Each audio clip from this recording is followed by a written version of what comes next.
من القلمون ينضم إلينا رواد الشامي مراسل سمارت نيوز. أهلا بك معنا رواد. ما آخر تطورات المعارك في رنكوس؟ نعم، حقيقة يعني الاشتباكات تزداد يوما بعد يوم في القلمون الغربية. يعني قوات حزب الله تحاول السيطرة على الشريط الحدودي الفاصل بين القلمون في سوريا وبين لبنان، انطلاقا طبعا من بلدة بريتال اللبنانية. طبعا يعني قوات حزب الله تحاول التوجه باتجاه جنود حوش عرب وعسال الورد ورنكوس، ولكن الاشتباكات والاحتدام الأكبر هو في جرد حوش عرب. يعني بصراحة حزب الله هو المسؤول الأساسي عن هذه المعركة، إذ أن أغلب العناصر المقاتلة يعني هي عناصر تابعة له، ويقتصر دور قوات الأسد في هذه المعركة على تأمين غطاء ناري فقط، إن كان براجمات الصواريخ أو إن كان بالمدافع أرضا، طبعا ومن الطيران الحربي والطيران المروحي جوا الذي يرمي براميل المتفجرة يوميا على هذه المنطقة. يعني حقيقة الثوار الموجودون اليوم على الجبهة يرسلون نداءات يريدون من خلالها يعني أن تتوحد جميع الفصائل وتقوم بعمليات استباقية كما فعلت قوات حزب الله عندما أحست بالخطر. يعني كل جميعنا نعلم أن قوات أن الثوار يعني بالتحديد عندما استطاعت قوات النظام وقوات حزب الله السيطرة على مدينة يبرود، من بعد أن استطاعت السيطرة على هذه المدينة بدأوا بتكتيك جديد وهو تكتيك حرب العصابات، أو هي حرب الكر والفر. صراحة يعني كما ذكرتم في تقريركم أن هذه الحرب يعني لقيت إعجابا وإقبالا لدى المدنيين في معظم مدن وبلدات القلمون، يعني إذ أن المعركة تقتصر على ضرب حواجز ومن ثم العودة إلى مواقعهم السابقة. يعني حقيقة يعني معارك القلمون بدأت من جديد في 12 من هذا الشهر الجاري. يعني كانت بالهجوم اولا، بدلا من الدفاع هجمت.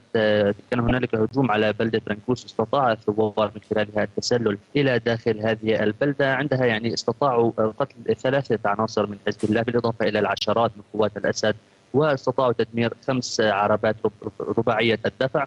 يعني عندما احس قوات حزب الله ان الثوار بداوا بتكتيك جديد وبداوا بالهجوم عليهم داخل مواقعهم، اليوم يريدون السيطره والهجوم على جرود القلمون والسيطرة على هذه السلسلة الحدودية. رواد، تحدثت عن أن هذا التكتيك الجديد للثوار لاقى ترحيبا من المدنيين، نظرا أنه يستهدف حواجز معينة وفقط مواقع خاصة للنظام.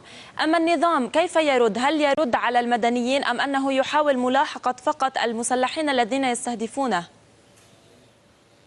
طبعا هو يرد على المدنيين، يعني هذا النظام لا يعرف ان فقط المسلحين هم من يهجم عليه. يعني المدنيين وخاصه في بلده رنكوس، عندما بدات العمليه في بلده رنكوس في اليوم الثاني واليوم الثالث كان هنالك تفجير اكثر من 20 منزل، وحتى اليوم ايضا كان هنالك تفجير لمنزل احد منازل المدنيين داخل هذه البلده. طبعا يعني ايضا عند بدء معركه في رنكوس، في اول يومين من هذه المعركه كان هنالك منع لخروج ودخول المدنيين الى خارج بلده رنكوس. منعوا من الخروج الا لطلاب الثانوي عندها او لطلاب الجامعات. ايضا يعني اقتصر ادخال المواد الغذائيه بشكل خفيف للغايه الى داخل هذه البلده.